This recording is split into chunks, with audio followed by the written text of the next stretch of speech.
Capítulo 17. El camino de Damasco. Los mensajeros del sumo sacerdote, Saulo entre ellos, avanzan en el camino de Damasco.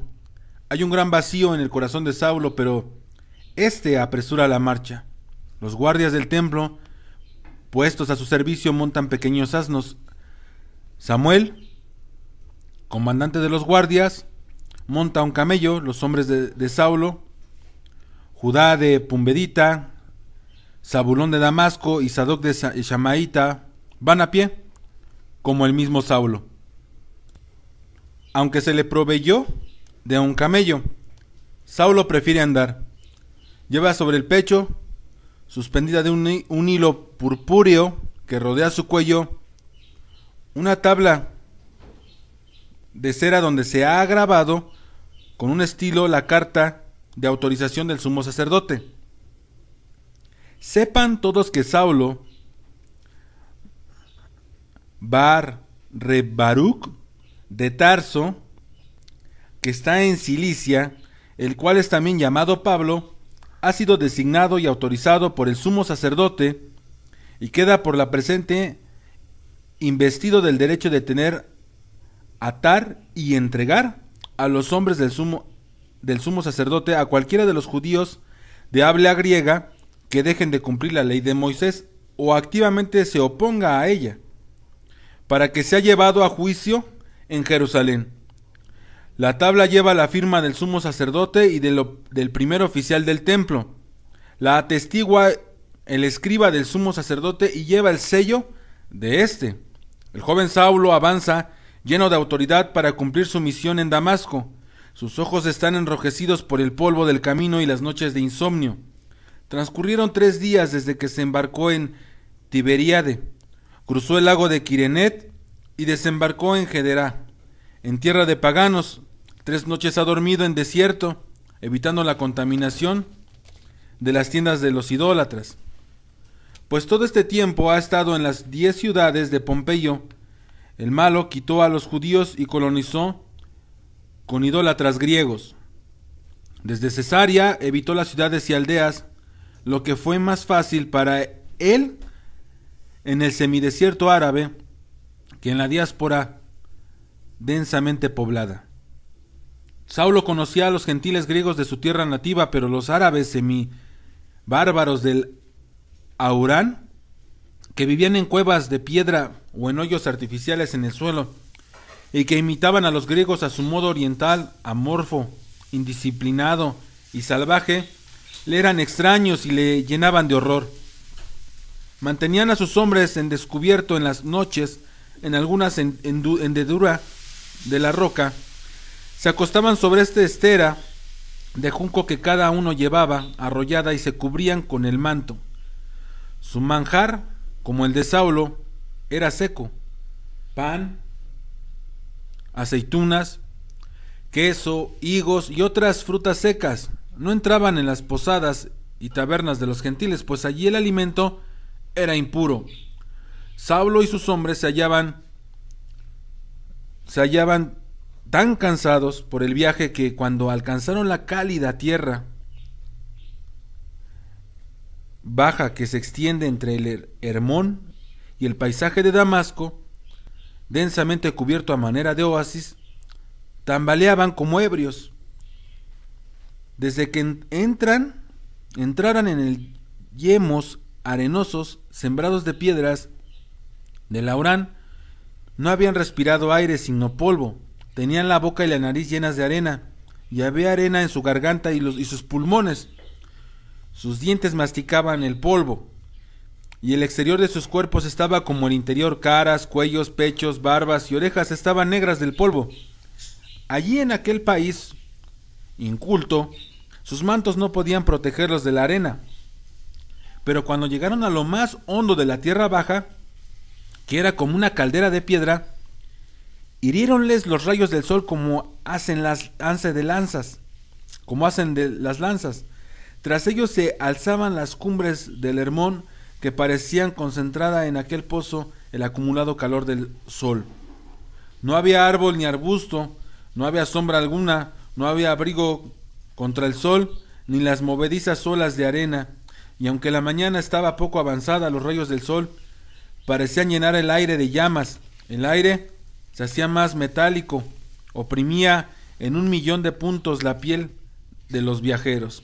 Así, empujados por la tormenta de arena y la lluvia de fuego, Saulo y sus hombres avanzaban, tropezando hacia el oasis refrescante que los espera en la proximidad de Damasco. Lo ven como una quimera, aparece y desaparece como un espejo a lo lejos. Ven los manantiales que se juntan para caer en el Habana. El oasis está tan próximo que se les parece oír el son de las aguas que murmuran entre las espesas arboledas, pero sus pies también parecen encadenados al pétreo camino y sus cuerpos exhaustos apenas adelantan. Parece que nunca hayan de cubrir la distancia que los separa de las fuentes. Cuanto más cercana está la visión a los ojos, más lejana está de sus pies la realidad. Han vaciado los odres que lleva el asno, en parte para beber, en parte para lavar sus ojos. El camello con la carga grande se rezaga al final de la procesión, a punto de caerse bajo el espeso de las saetas del sol. Oprimen contra su dorso con doble fuerza, y a la cabeza de la procesión, guiando, insistente, concentrado en sus últimas energías, avanza el joven Saulo. Estas son sus últimas reservas de energía. Sus pies se mueven maquinalmente. El vacío de su corazón con que partió de Jerusalén no ha disminuido con él, la esperaba. Se ha hecho más profundo e intenso. ¿A dónde va? ¿Qué se dispone a hacer? ¿Empezar de nuevo la tarea que no pudo continuar en Jerusalén? Pero los mismos rostros que le enfrentaron en Jerusalén, obligándole más de una vez a desviar los ojos, a bajarlos al suelo, avergonzado y dolorido, lo enfrentarán sin duda en Damasco. Rostros de hombres sencillos, grandes ojos que proclaman como a voces el poder de la fe. Solamente muy pocos negarán haber tenido tratos con hombres del Mesías. La mayor parte, y no la peor, Saulo lo sabe, se asirán a su Mesías y aceptarán con amor los tormentos a los que los sometan. No gritarán, no se defenderán, solo volverán hacia él sus grandes ojos, y en el perdón que brillará en ellos volverán contra él, contra Saulo, las torturas que él les inflija. ¿A quién es él? Por 100ª vez, Saulo repite esta pregunta. ¿Quién es aquel a quien han coronado con el nombre de Hijo de Dios? Ni Abraham, ni David, ni Moisés fueron llamados hijos de Dios. Hasta entonces solo el pueblo judío en conjunto, el pueblo escogido, el pueblo de la eterna esperanza, era llamado hijo de Dios. Era un pensamiento, una idea, un ideal, la Torá, hija del cielo. Pero ¿cómo pueden aplicar a ese hombre, a un individuo aislado, a uno que no era un rey, que no era un Salomón a quien el Señor dijo: serás un hijo para mí y yo un padre para ti? Uno que era de carne y hueso, uno a quien Edom había torturado como un esclavo, había clavado en la cruz. ¿Cómo puede decirse de un hombre tal que es hijo de Dios? ¿Quién es? Y sin embargo, quizá estén en lo cierto los sencillos y los ciegos, y quizá por la consumación más alta tomará sobre sí los sufrimientos más bajos. Se dejó matar como un esclavo para poder justificar la elección suprema. Si ello es así, ¿qué estoy haciendo yo en el camino de Damasco? La loca pregunta le agita como una tormenta, rechina y aprieta sus dientes. Un estremecimiento recorre sus venas como si fueran las tensas cuerdas de un instrumento de fuego, pulsando por una mano invisible. No, para probar lo contrario, sigue el camino de Damasco. Se domina y se afirman, retadores sus pasos, pero no por mucho tiempo. No hay sosiego del alma para él. Se halla preguntándose otra vez: ¿pero qué hago yo aquí? ¿Cómo puse el pie en este camino? ¿Por qué me escogió Dios para ser su instrumento de condenación y castigo? ¿Y qué tengo en la mano para probar que yo, que obro crueldades, hago la obra de Dios? mientras ellos que se someten a mi crueldad con amor hacen la obra de Satanás? Y si fuera lo contrario, ¿acaso sea yo el que corta como un afilado cuchillo el hilo que liga a Israel a la salvación? Oh Dios, ¿qué estoy pensando? ¿Y quién soy yo? ¿Cómo vine aquí? ¿Cómo vine aquí? De pronto ve ante sí el rostro del rabí Esteban, y los rostros de todas sus víctimas vienen en corriente hacia él para cortarle el paso, para detenerle, y exclama Saulo: Saulo, eres uno de nosotros. ¿Por qué nos persigues? Oh Dios, socórreme, chilla de pronto, y los hombres que marchan tras él quedan mudos de asombro. Entre tanto, Saulo no advierte que por fin cruzaron la línea entre el desierto y la ciudad, que sus pies ya pisan el oasis que rodea a Damasco. Se hallan en medio de árboles, arbustos, viñedos, huertos, pequeños bosques de palmeras, albaricoros, granados, cedros, y junto a ellos se siente un rápido, refrescante correr de aguas que llena el aire de olores deliciosos. Como bestia sedienta, los hombres de Saulo se arrojan al suelo en las márgenes de los arroyuelos medio ocultos por las colgantes ramas. Lo primero que hacen es lavar sus gargantas con una ruidosa, escupiente gargara. Luego limpian sus cejas y barbas de la espesa acumulación del polvo del desierto. Sumergen las manos y piernas en el agua y se renuevan en un refrescor y su dulzura. Esa tierra es el paraíso que habita Adán antes del comer del árbol de la ciencia. Y el camino que conduce a las murallas de Damasco empieza a llenarse de viajeros. Acuden a él desde 100 caminos traveseros, camellos cargados de mercancías, asnos festoneados de odres de vino de miel, jarros de tierra, telas tejidas, polvo de plata y con hierro extraído en países lejanos, camellos que transportan vigas de cedro, asnos con cargas de incienso y especias, de lavadas pieles de cordero, de telas de color de las costas del Tiro y Sidón. También hay viajeros solitarios con su camello y un asno. Beduinos árabes con sus grandes tiendas de color plegadas y arrolladas con sus bienes domésticos formando altas pilas entre las guibas de sus camellos. Esclavos que conducen el palaquín de su señor con heraldos delante y heraldos al lado de los mantener libres de la ruta. Hombres y animales, caravanas y viajeros aislados acuden de los caminos secundarios al que conduce a la puerta de la ciudad y a la calle llamada Recta. Un rebaño conducido por un pastor a lo largo del camino alza una nube de espeso polvo y un hedor de lana sin lavar. En torno a Saulo y a sus hombres, cierto que ya no están en el desierto ni en la depresión del Aurán, y el sol no les hiere ya implacablemente, pero allí el aire, entre las altas palizadas verdes, está hinchado de humedad que penetra como plomo fundido por los poros de su piel, y torna pesados sus miembros con una pesadez ponzoñosa. Allí, en medio del opulento verdor del oasis, Saulo siente que se apodera de él el cansancio como una impuesta autoridad. Intenta sobreponerse, pero un millar de ruedas llameantes gira en torno a su cabeza. Una espesa niebla se concentra a su alrededor. Con demasiada claridad interpreta los presagios, los conoce de antiguo, los ve con terror, pero no sin ansia. Ahora, como siempre que el Estado le ataca, intenta apartarlo, aunque ya sabe que es impotente contra él. Sus miembros se ablandan, se cubre de una extraña materia que se teje alrededor de su invisible espíritu.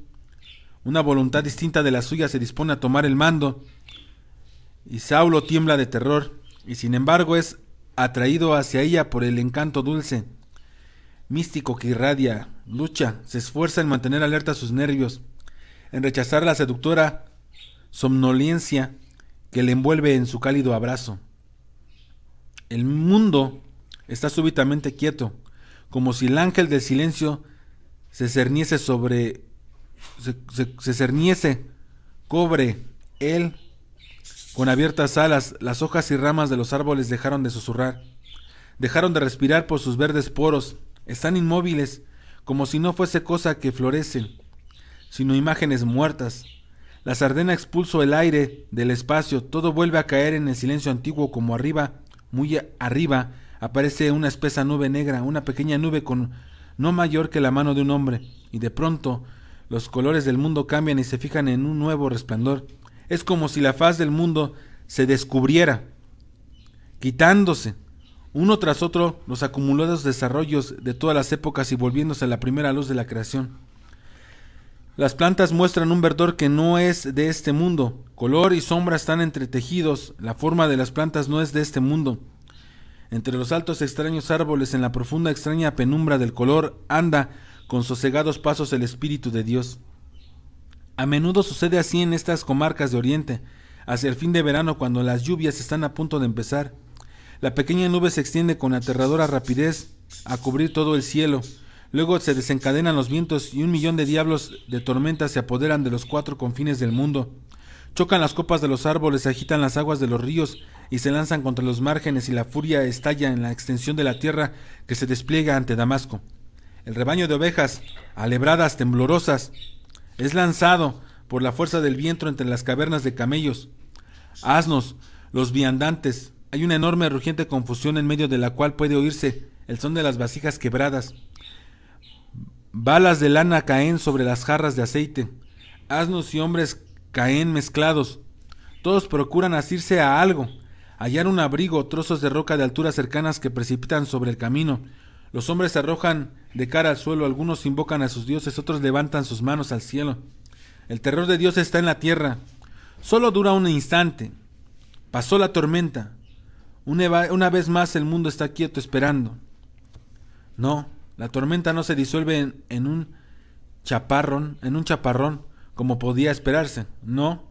Terribles saetas de luz empiezan a quebrar la nube gigantesca y se precipitan al mundo inferior.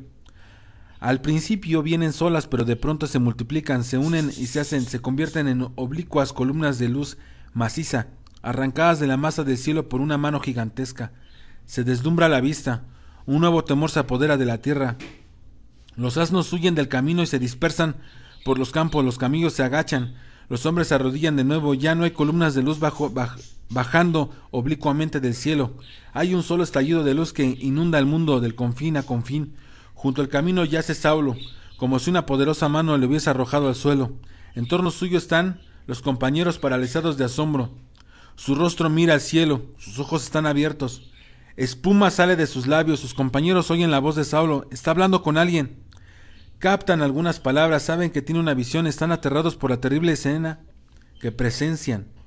Ante el rostro de Saulo se yergue un hombre que es espíritu y carne. Es más alto que cualquier hombre que Saulo haya visto.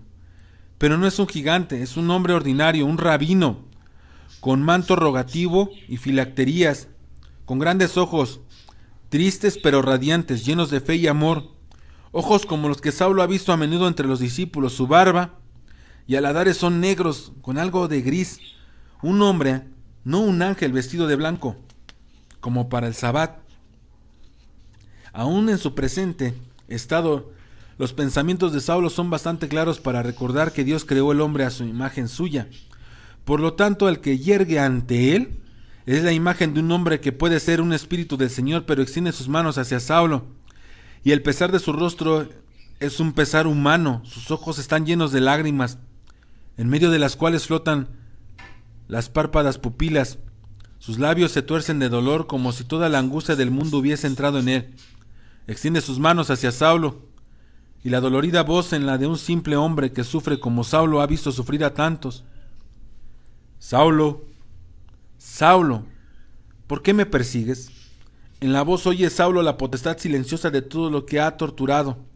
En el rostro del hombre, en la expresión del dolor de los delgados labios, ve todo el dolor de lo que él ha hecho sufrir. Los hombres que rodean a Saulo le oyen preguntar: Señor, ¿quién eres? Saulo oye la respuesta: soy Jesús de Nazaret, a quien tú persigues. Los hombres que rodean a Saulo le oyen de nuevo preguntar: Señor, ¿qué haré? Y Saulo oye la respuesta: levántate y ve a Damasco. Allí se te dará se te dirá lo que debes de hacer. Saulo se estremece y despierta. Pasó la visión, pero no solo ha desaparecido la imagen, el mundo ha desaparecido también. ¿Dónde está?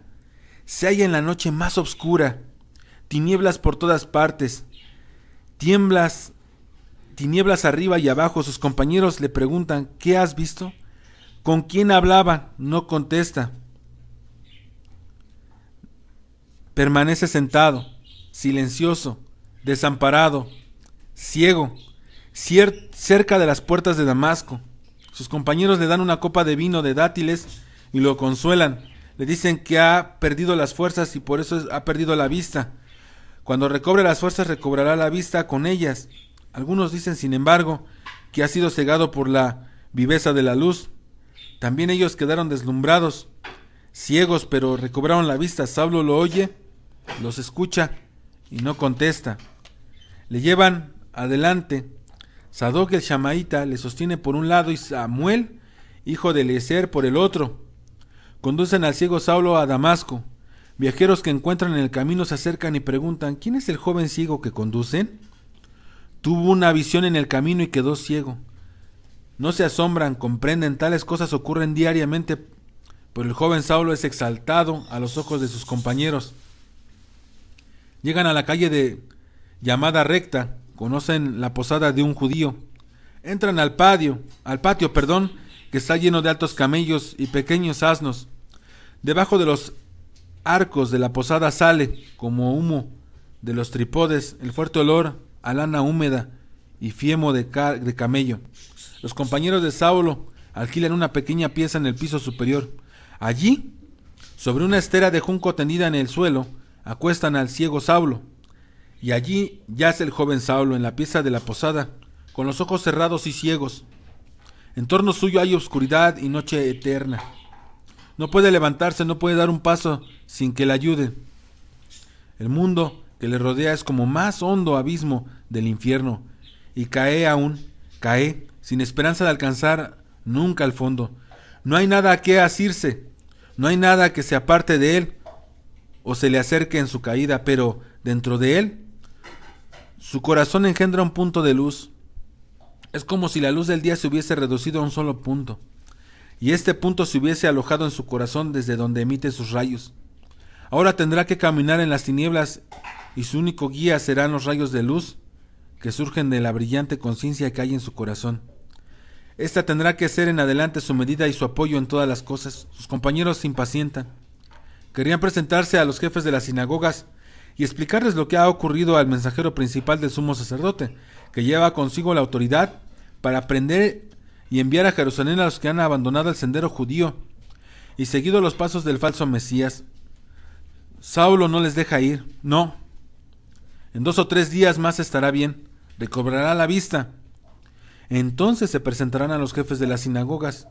Entre tanto, yace allí el ciego Saulo y espera el signo que se le prometió en el camino de Damasco, la revelación que le mostraría lo que debía hacer. No hay nada sino esto ante él. Continúa pues esperando en un mundo oscuro y silencioso, esperando como un muerto, negándose a comer y beber. Entre tanto sus compañeros procuran socorrer a su jefe ciego. Le llevan exorcistas, sanadores, hombres que curan la ceguera con pomadas, hombres que curan con ensalmos y que expulsan los malos espíritus por magia, que penetran las tinieblas con piedras místicas y raíces milagrosas. Todo inútil. Saulo continúa ciego. Finalmente llevan a la posada a cierto anciano llamado Chananías, que en los últimos tiempos ha estado curando enfermos en el nombre de cierto santo. Chananías tiene en Damasco reputación de judío piadoso y temeroso de Dios, que observa la ley en todos sus detalles. Nadie sospecha que Chananías, el pietista, hace 3 días, ya que Saulo yace sobre la estera del junco en la pieza del piso superior de la posada judía, su cuerpo está descarnado por el ayuno de 3 días. La piel de su rostro tensó sus ojos ciegos están vueltos hacia el techo, y él repite en su corazón: ¿dónde viene mi socorro? Reb Chananías está en la puerta y pregunta por el joven de Tarso llamado Saulo. Allí está acostado en el suelo. Tuvo una visión en el camino de Damasco y quedó ciego. ¿Puedes curarle tú? Dejadme solo con él, dice Chananías. Tengo algo que decirle. Se retiran de la pieza y el anciano queda solo con Saulo. Se acerca a Saulo, se sienta junto a él en el suelo, toma su mano, permanecen callados largo tiempo. Saulo el ciego y el anciano vidente sabe bien este anciano quién es el que está junto a él. De la congregación de Jerusalén recibieron un mensaje. Sabed que ha de llegar a Damasco en estos días cierto Saulo de Tarso, armado con la autoridad del sumo sacerdote, para prender a todos los que invoquen el nombre de Jesús nuestro Señor. Chananías sabe también lo que Saulo ha hecho en Jerusalén a los que poseen la fe. También sabía, antes de que se lo dijeran aquellos hombres, que Saulo había tenido una visión en el camino de Damasco. Pues también él, Chananías, había tenido una visión y un sueño respecto a Saulo, que venía a Damasco en el nombre del sumo sacerdote. El sueño se le dijo lo que debía de hacer, y Saulo yace allí, y el anciano ha sido llamado para curarle. Pero también Saulo sabe quién está a su lado, pues el nombre de Chananías había sido mandado a Jerusalén por los espías del sumo sacerdote. Es uno de los jefes de la congregación de los fieles. En el camino de Damasco, Saulo había pensado que Chananías sería el primero en ser prendido y enviado a Jerusalén. Y es Chananías el que está junto a él, el que vino a curarle de su ceguera. ¿Es este? Pues el signo. ¿Es esto lo que se le dijo que guardara en Damasco? La revelación de lo que debía de hacer. El corazón de Saulo late fuertemente. Sus labios tiemblan y sus manos tiemblan en la mano del viejo. Y de pronto abruman el remordimiento y la pena. Ve con sus ojos ciegos la hondura del abismo en que le hundiera el espíritu de la envidia. De no ser la visión del camino, esta mano dulce amorosa que sostiene la suya estaría cargada de cadenas. Saulo no puede ver el rostro del anciano, pero siente que le penetra calor, amor y comprensión desde la mano que encierra la suya, la mano que él habría torcido y atado hasta que estallaran las venas y chorreara la sangre. Esa mano que se le acaricia como con amantes labios, esa mano con tantas otras manos que él, Saulo, sometió a la tortura, y de pronto se alzan ante él todos los cuerpos azotados, las espaldas cubiertas de ronchas, los rostros ensangrentados que ha visto. Los ve a todas las víctimas y no ve nada más. Dios mío, ¿hay auxilio posible para mí? No quedé para siempre ciego, yacerá allí y no comerá ni beberá, yacerá allí hasta que se consuma en su ceguera. Estos eran los pensamientos hasta la ocurrencia de aquel milagro, la segunda parte de la visión. El mandato y la promesa, la decisión. Yace en la angustia orando y su cuerpo tiembla como una hoja. ¿Y cómo se apoderó de ti esta ceguera, Saulo, hermano mío? Oye que el anciano pregunta. Tuve una visión, Reb Chananías, en el camino. ¿Una visión, hermano Saulo? Sí. ¿Y qué viste en la visión? Los ojos de Saulo parece salirse de sus cuencas. Mira en torno suyo como si pudiese ver, como para asegurarse de que está solo con el anciano. ¿No hay nadie aquí más que tú y yo? Saulo se sienta en estera, fijo sus ciegos ojos en el vacío. Están completamente abiertos y le parece que están ciegos solamente para este mundo nuestro, pero él puede ver lo que no puede ver nadie más. Levanta sus brazos al cielo. Vi a Jesús el Nazareno, a quien ustedes llaman Señor. Exclama esto. Vuelve a caer sobre la estera y oculta el rostro entre las manos. La pieza se llena de gemido y lamentación, de llanto sin lágrimas. Lo sé, hermano Saulo. Dice Chananías. ¿Lo sabes? ¿Lo sabes? Saulo vuelve a sentarse, busca a tientas las rodillas del anciano y oculta su rostro entre ellas. Sí, lo sé. Como sé que viniste a Damasco con la autoridad del sumo sacerdote para prender a los fieles, como lo has hecho en Jerusalén. Y el Señor se te mostró en el camino. Saulo alza la cabeza de las rodillas de Chananías, esfuerza sus ojos que se hinchan y se inyectan. La voluntad de venir intenta romper el muro que aprisiona la vista, pero la pasión del arrepentimiento le acomete como una tormenta y hace temblar todo su cuerpo.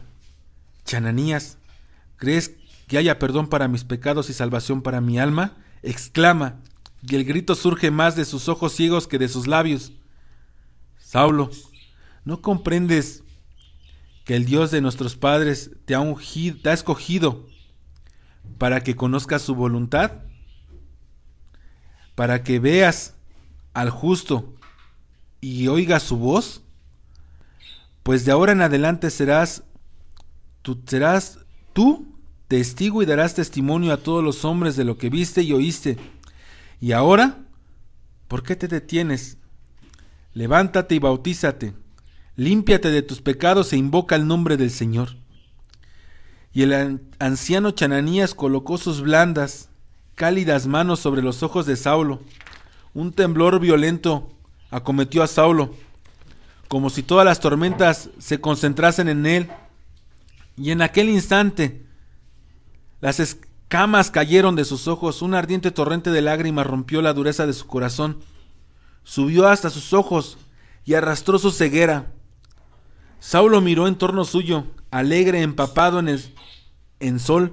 El mundo estaba delante de él, y junto a él se erguía el anciano, con el viejo rostro brillante de gracia y perdón. Cayó de nuevo al suelo, en silencio. Saulo fue bautizado aquel día. Luego, con las cartas del sumo sacerdote aún en su poder, salió secretamente de la ciudad y emprendió, solo, la ruta del desierto.